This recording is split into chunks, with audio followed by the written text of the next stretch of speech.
Ադրբեջանը ունի մեկ նավթազտարան, մեկ գործարան մեծ։ Եվ Ադրբեջանը ինքը հազիվ է բավարարում, այդ գործարանը հազիվ է բավարարում Ադրբեջանի պահանջները։ Անցած տարի Ադրբեջանը ներմուծել պրեմիում բենզին 120,000 տոննա Ռուսաստանից։ Նույնիսկ մեծ հարց է, թե բենզինը, որ այստեղ է եկել, դա ադրբեջանական բենզին է, թե ռուսական բենզին է։ Եվ հեքիաթներ պատմել նրա մասին, որ հեսա ադրբեջանական բենզինը կգա այժմ եւ այլն, չունի այդ բենզինը։ Ադրբեջանը այդ քանակի վառելիք չունի, ինքը ներմուծում։ Դիզվառելիքով այո, ինքը բավարարում է ամբողջությամբ իր պահանջները, մի քիչ էլ կարա արտահանի։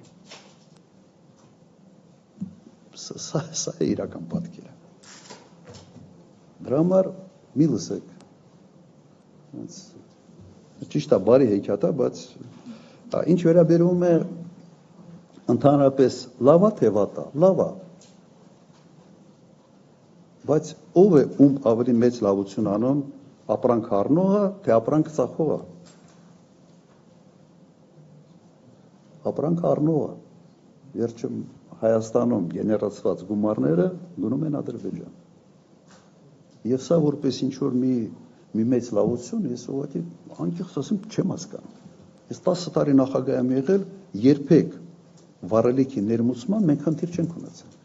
Իդեպ վառելիքը բերում էինք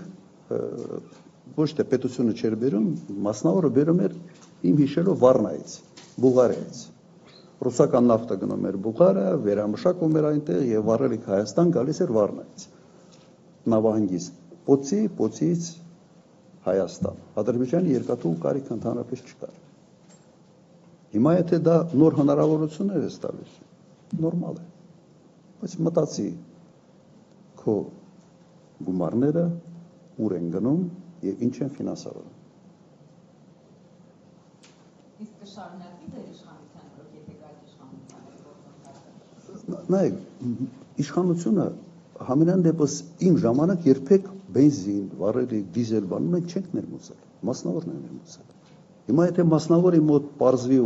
որ էժան է Ադրբեջանից բերել, հիմա պետք է մտածել, եթե խաղաղության պայմանագիրը ստորագրվի, եթե ամեն ինչ նորմալ լինի, то բերեն։